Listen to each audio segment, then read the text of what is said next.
everyone, and welcome to another brand new episode of Topic Thunder. Here from the Top 10 Show, I am John Roca. And I am Matt Nost, and this is a show that we do for our patrons over at patreon.com/the top 10 with the number 10. They send in whatever they'd like us to talk about, and we talk about it. We don't know in advance. We just answer as we go, and I think it's your turn to start, is it not? Okay. Yeah. All right, let's start it off here. We got this one comes to us from Roby Sturgill. It says, Roby says, I have a couple of questions you could use at the same time or space out where needed. Number one question, besides the obvious Joker, what are some of your favorite Batman villains, including movies, comics, and TV shows, if you've seen them? In other words, cast a few actors and directors for your dream Batman movie. You can include a villain or two in a short plot if you wish. And who would win in a fight between a prime Batman and Spider-Man? At first, I thought Batman easily because he plans for weaknesses against everyone he fights, but I think Spidey's super spider sense neutralizes anything Batman tries to spring on him. Loved you guys since 2015, 2016. I like that. It's like our first season or something. And you're the only podcast I listen to religiously every week.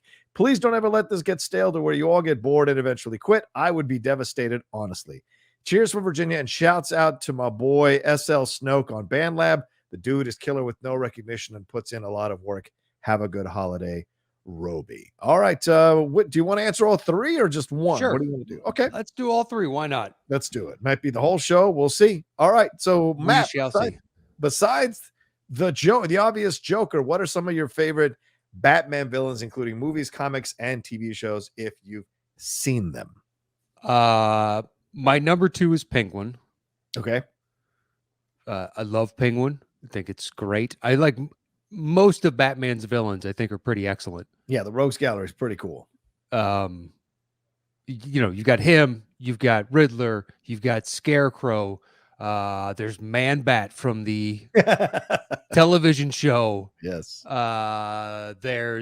He's just got so many different. Ra's al Ghul could only exist within Batman's world. It's a fantastic. I think it's even better in like the animated and comic book version. Yeah. Even though I like the Liam Neeson, he gets more into like the Lazarus Pit and all that jazz. Right. Which doesn't really come up obviously in the movie. He's not eternal. Right. In the movie itself, he's just a man. He's more of an idea. What's the second part of that question? Just in general, the favorite villains. What about you? I think I echo the Penguin love for sure. I mean, I'm looking forward to seeing what Colin Farrell does for the Penguin or later this year. My God, we're just a couple of months away from that coming out as well. Crazy to think about, but yeah, I'm looking forward to that. I like Catwoman, although I don't know if I 100% consider her a villain because she seems to go back and forth a lot, and they have that relationship. So tough to call her a villain. I have enjoyed the Riddler for sure in the past when they've used him correctly. He's been a lot of fun. I do agree with you with the Ra's al Ghul stuff for sure as well. But there are a number of them that got involved in like Calendar Man, Black Mask. Yeah, Black Mask is great. Right, over the last few years that I've really enjoyed seeing in the Batman world. Poison Ivy's interesting. I sometimes really like her, and sometimes I think it's a waste. Right, depends on the situation. I think Mr. Freeze as well, because I mean his whole thing is just about his wife. That's the only reason he's a villain is because of what happened to his wife. So you see that an intellect can get twisted out of a personal animosity and what have you. So there's a lot to connect to with these villainous characters as well. Yeah. There's that puppet character from the animated show. Yes. Dollman, I think, right? Maybe. I can't remember. I just remember it's like you eventually realize that it's sentient. Oh, yes. Right. Yes. Just James Cagney like gangster that's a doll. Such a stupid, great idea. You could thank the animated show for Harley Quinn, which is an excellent addition. Yes. To the Batman, universe. 100%. How can we not mention Scarecrow? I like Scarecrow. I brought up Scarecrow. Oh, you did? Oh, I'm sorry. Okay, I'm sorry. Yeah, Scarecrow is great. I enjoy seeing him. The Mad Hatter. Mad Hatter is a good one. Right? Killer Croc. I don't mind Killer Croc. I like Killer Croc. He's all right. Yeah. He's all right. It's a little... most of Batman's, outside of like the puppet thing, most of them are just people, whereas Killer Croc is getting more into like a Marvel type of villain. which is Right. nothing wrong with that. But in Batman's world, they're all grounded in some form of reality. Right. I mean, Deathstroke, that's a good villain. Oh, Yeah. did you mention Two-Face? I mean, No, didn't mention Two-Face. I have to mention Two-Face. Two-Face is one of my favorites because depending on who's telling the story, sometimes he's Batman's best friend. Sometimes he's like he is in the Dark Knight. He's a crusader for Gotham who just gets kind of mangled up and becomes this villain. Mhm. But just the idea that someone can turn overnight because of a certain situation and use their powers for evil instead of good. You know how scary that Yeah. can be in life. You know, that's the sole basis of professional wrestling. The ability to go to both heel and face at a moment's notice. I relate most things in my life back to how it applies to wrestling. It's a good metric by which you should judge all your life. I think that's sound, Buddhist advice right there. Oh, thank you. Oh, yes. Namaste, motherfuckers. WWSD, what would Sting do? And then you go from there. Frog splash, scorpion splash. I love it. I love it. All right. The second part of the question here is cast a few actors and directors, or cast a few actors and director for your dream Batman movie. You can include a villain or two and a short plot if you wish. Interesting. Interesting. I mean, who do you want to be Batman? Why don't we go to the third? We think about that. We go to the third part. Who would win in a fight between a prime Batman and Spider-Man? I still favor Batman. Do you really? Yeah. Wow. Because don't you think, as he brings up in that part of the question, Batman thinks of the weaknesses of his opponents, even his allies, just in case. So he's thought of something to counter the Spidey sense, even if it's like, hey, what's going on over here? And then he punches him with the other hand, Right. Just something. So I would, Batman's thought out all the angles. I still favor Batman, unless he's someone like Superman, where it's one specific thing that Superman needs to worry about, kryptonite in some form. Right. Whereas Spider-Man could be taken out with a bunch of different stuff. Most people can't. Superman's the only one where it's just like, I got one Achilles heel and that's it. I'm confused why you think Spider-Man is so easily taken out. I'm not saying he is. The guy's got amazing strength. Yeah. The Spidey sense. Plus, he's smart. Peter Parker is smart. Like, true.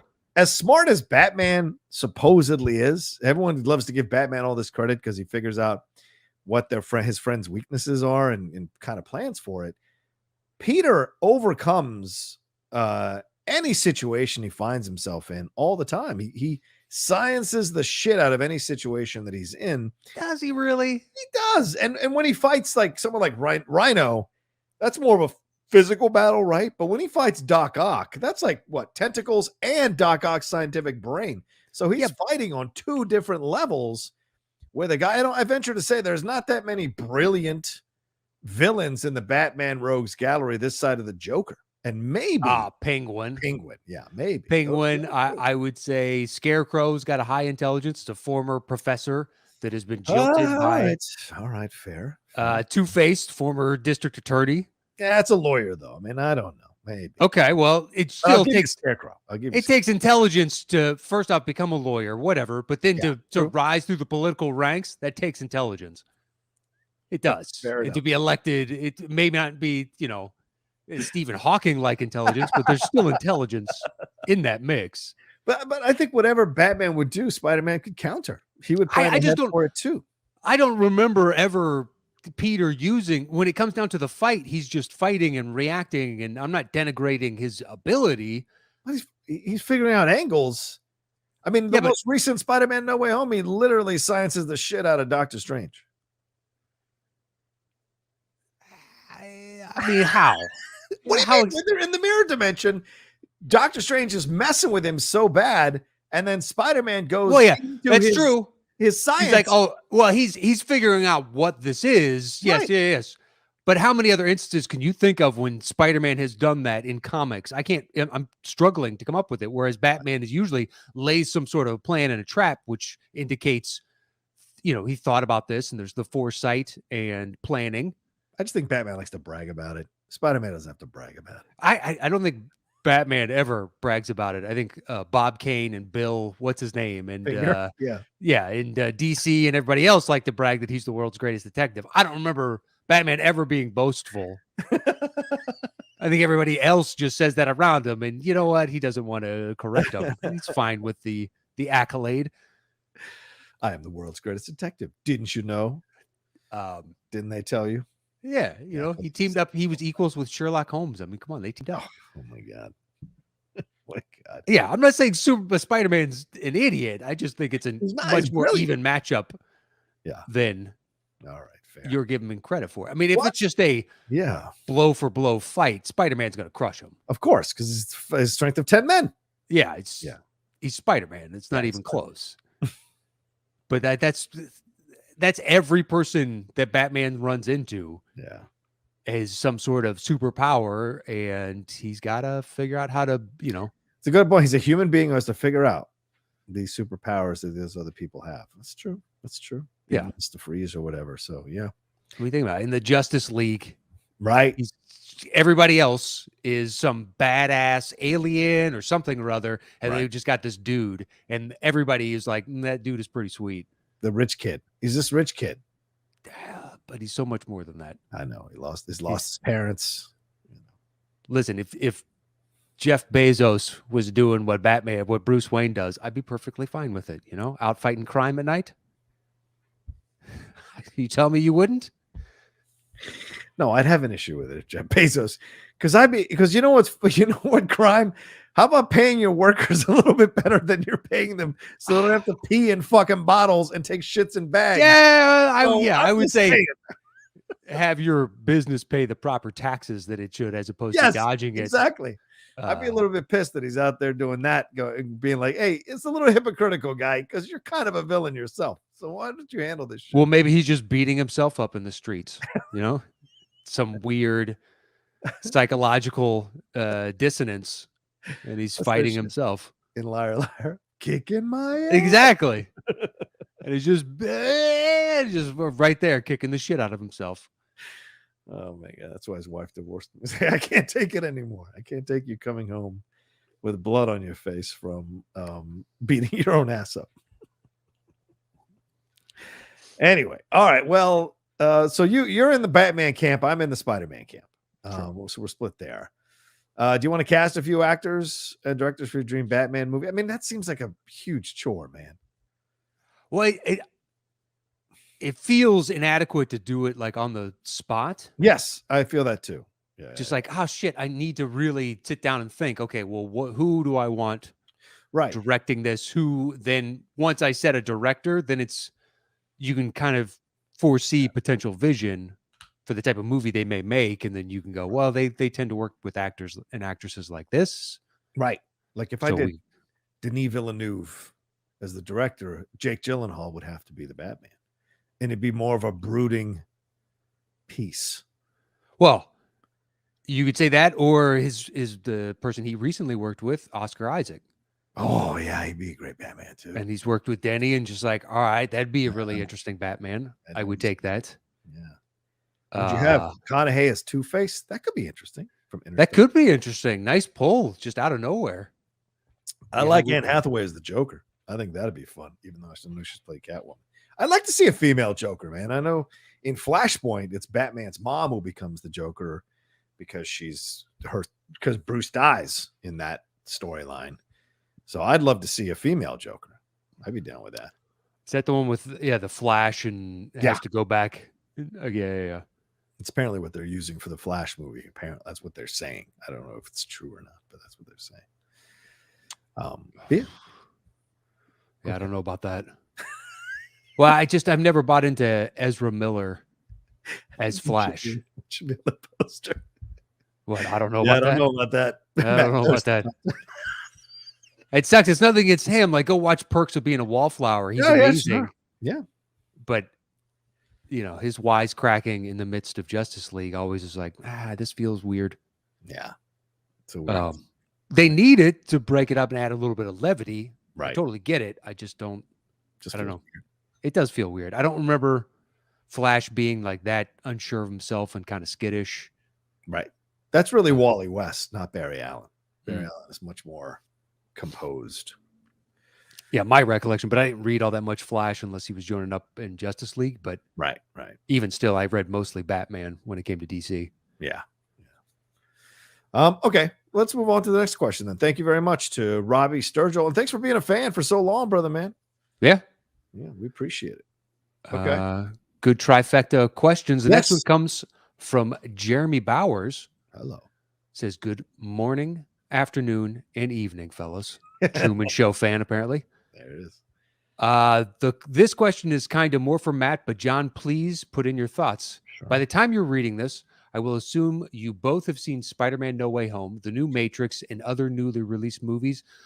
So what are your quick thoughts on some of them? John, I have watched reviews on your channel, so I'm not trying to exclude you. Thanks for the great content, Jeremy. Well, spoilers.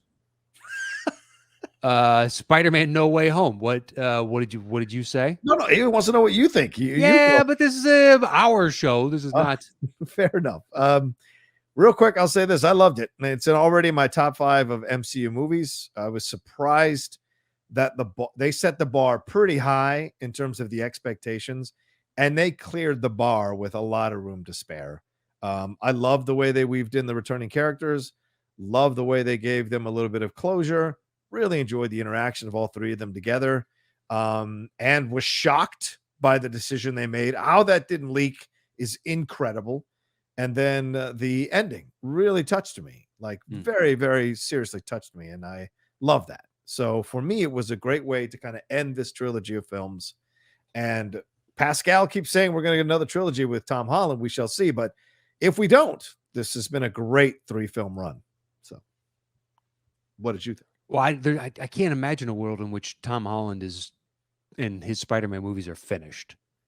Well, I mean, he said he's getting a little old to play Spider-Man. He said he's, I'm 30. I'm getting a little old, is what he said. And they want to make room for Miles Morales at some point. So, very true. Yeah. He's box office gold for that character. I agree.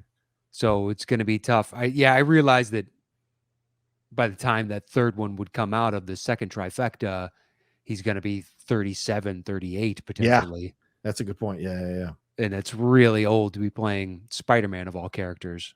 He'll be in that Spider-Man Reign area there where he's a little old to be playing it. Yeah. I didn't read any of those, so I don't. Okay. Yeah. Because is there like a Dark Knight? There is, man. You've never read it? Oh, man, I can't recommend it enough. Yeah, he's like in his 60s. And Jay Jonah is like, I think he's a homeless guy who's gone crazy, but still prowls the streets of it's New York. New York, sorry. Yeah.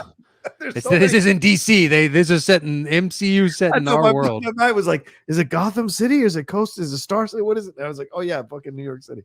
But yeah, and I think Electro or somebody comes back and kind of reawakens Spider-Man to come back and wear the thing again. And he's literally an old elderly person, and he's got a broken arm, so he's wearing a cast the whole time.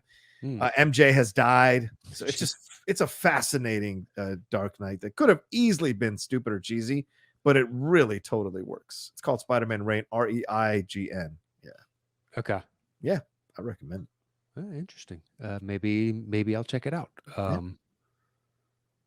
Have to get a digital copy. I've got a digital comic reader on my laptop. Oh God. Ugh. Why am I? Oh, suddenly I'm going to be paying for physical media? Not going to happen. I have people send me the file whenever they're like, "You really need to read this," and be like, "Well, do you have a digital copy, or you can get it from the library?" Yeah, you can get it from. Yeah, I know that. And then I don't have to copy from the library. Look, I care about the environment. You know what I mean? I don't want to cut down more trees, dude. That's the rainforest we're talking about. What? Anyway. Yeah. Anyway. I loved it. I thought it was great. Yeah. The 3 Spider-Man coming in together, the dynamic between all of them was nothing short of fantastic. Yeah, the interplay between them. I'm part of the Avengers. I know what it's like to be on a team. That's amazing. What are the Avengers? And they can't get on the same page. I told you a couple of weeks ago, put the line of I'm number 3. And he just, dude, I died laughing at that. His his delivery on that was second to none. I mean, Um, there's no way this works without Andrew being so willing to be the overeager Spider-Man, Peter Parker. It Yeah. just works so well because Tom is the one who's going through the emotional journey in the film, mhm. and Toby's already been there and done that. So he's more of like the statesman of the three. So having Andrew come in, be willing to be a little bit of the butt of the joke, but also like be so charming as the eager Spider-Man, and then get that closure at the end. That's fantastic. It was so brilliantly written, and he played it so well. Yeah. Dude. And I was curious as to how they were gonna have all the villains working together. Yeah. And thought it was flawless by and large. Yeah. They really pulled it off. Mhm. Although I think it was Adam Hlavik, Mm. if that's how you pronounce his name, Yeah. I believe it is, on Twitter said it was great and all, but I hope this next phase of Marvel doesn't turn into basically just nostalgia porn. Oh, Jesus, Adam. I'm paraphrasing, but I agree with him. If every movie is this, I'm not on board with this. Well, why? I love Adam to pieces, but sometimes, man, he creates this stuff, and I'm just like, Adam, just enjoy what's here.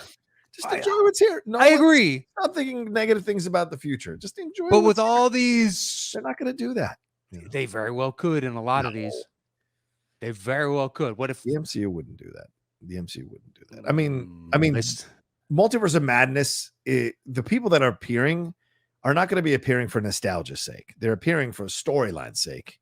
And if they cross over into nostalgia on the Venn diagram, then great. But it's not intentional, true. But what if, much like Thor and Endgame went back to Asgard, what if Loki goes back to try and rectify, like through some sort of timeline? Now we have him doing the same, basically the thing that Thor did, and trying to reconcile and build bridges again after he burned them when he was younger and more petulant. Or I don't know. I read that and I was like, oh, that's a good point. It worked really well here, but please don't fall into this pitfall or this trap of consistently doing the same thing over and over and over again. I think you should be. I think if anyone, you should be worried about that happening with DC, not Marvel, because I mean, this feels like they've really kind of strapped themselves to a rocket that will either blow up and blow them up, or they'll land safely and people will love it. Because like this, they're starting the multiverse because of the success of Into the Spider-Verse.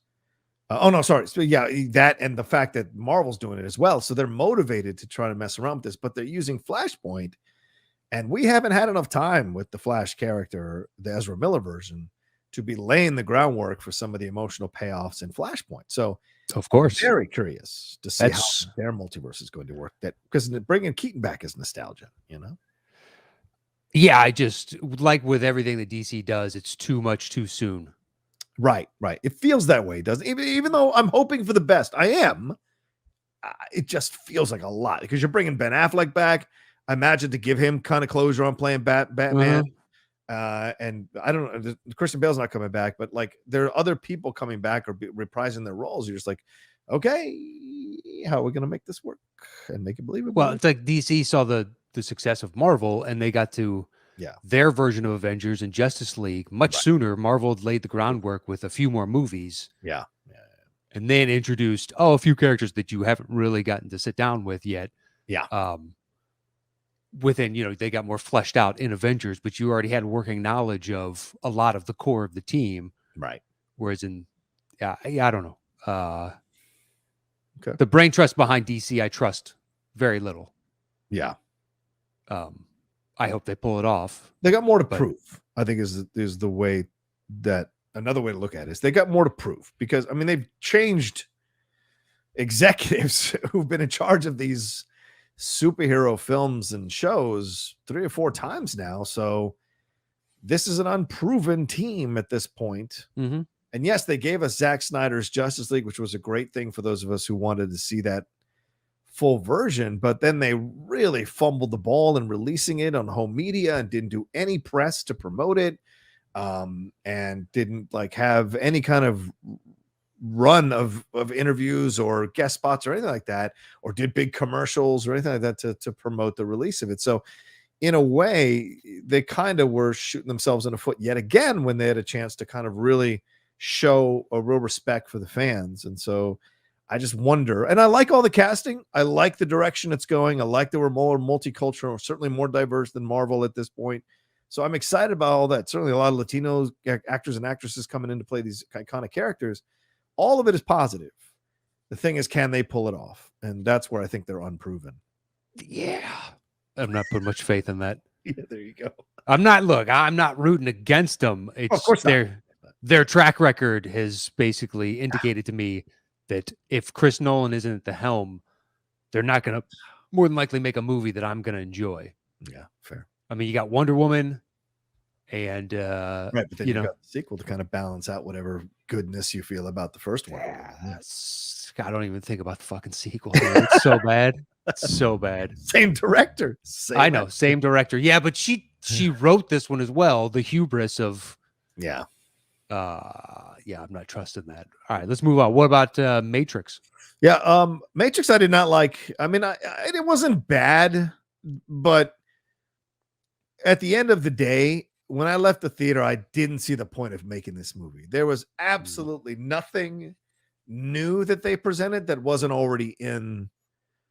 Oh no, it was a rehash of. It really was, and so I was confused how some of my fellow critics in the sphere were like falling all over themselves to praise this movie as if it was some kind of groundbreaking, life-changing film. And I'm like, what are you talking about? I get it if you enjoy the nostalgia, so it was great to go back and revisit that. Of course, that's totally fine because I did think they captured the world of the Matrix very well again and nostalgia.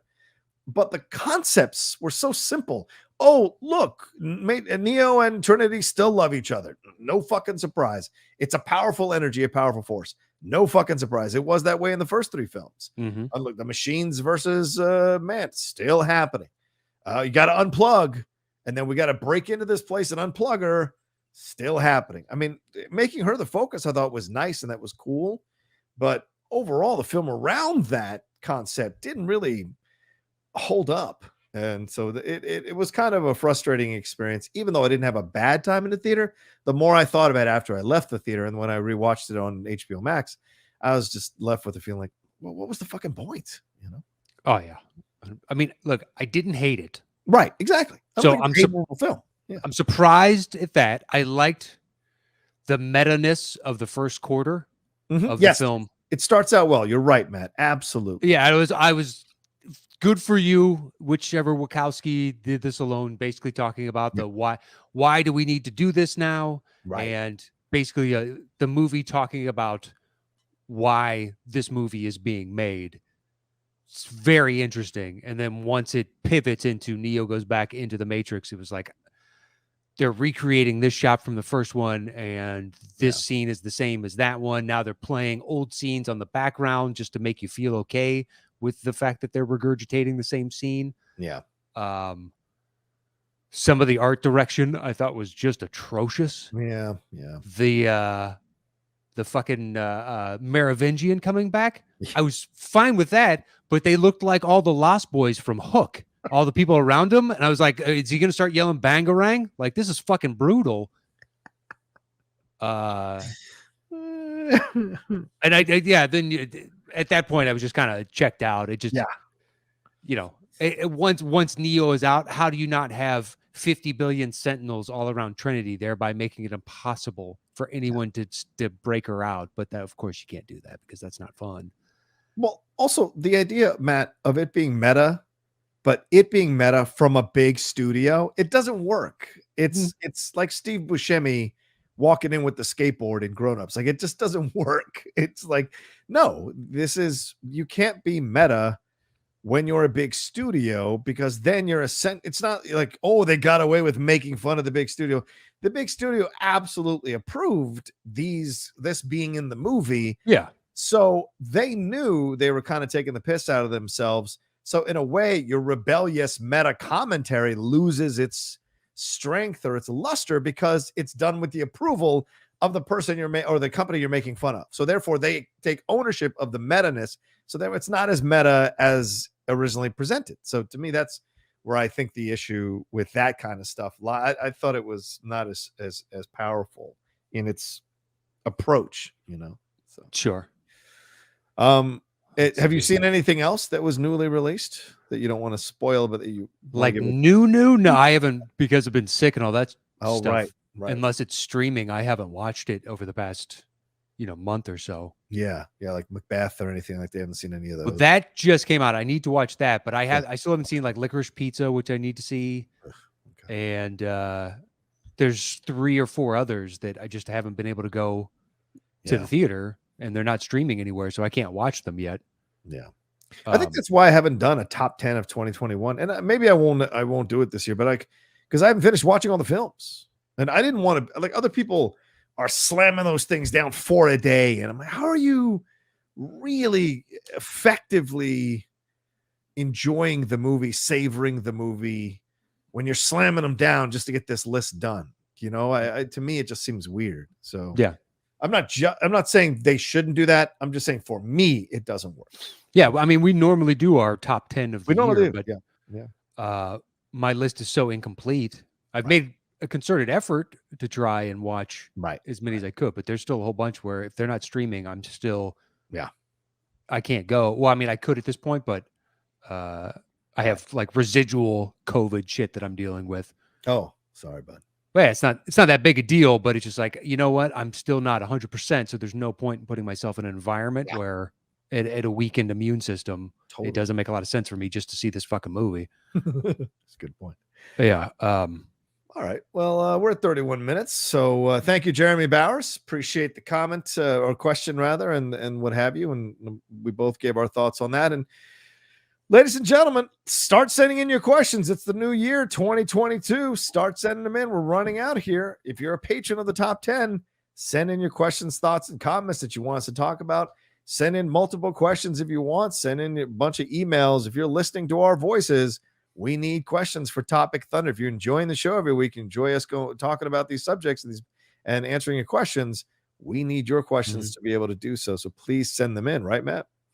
Yeah, you can head over to patreon.com/the top 10 with the number 10, and the email address is listed over there for the patrons at $5 and above. So if you are a patron, please, we'd love to have your questions. Find the email address. You can send in from over there. And I think that's it for us this week, right? Yeah, I think so. Where can they find you, bud? You can find me at Matt Nost and follow the show at Top 10 Show, or on Instagram and YouTube. It is /the Top 10 Podcast with the number 10. Yeah, you can follow me at The Roca Says everywhere you find me. All right, take care of yourselves. Be well, and we'll talk to you next time with another brand new episode of Topic Thunder.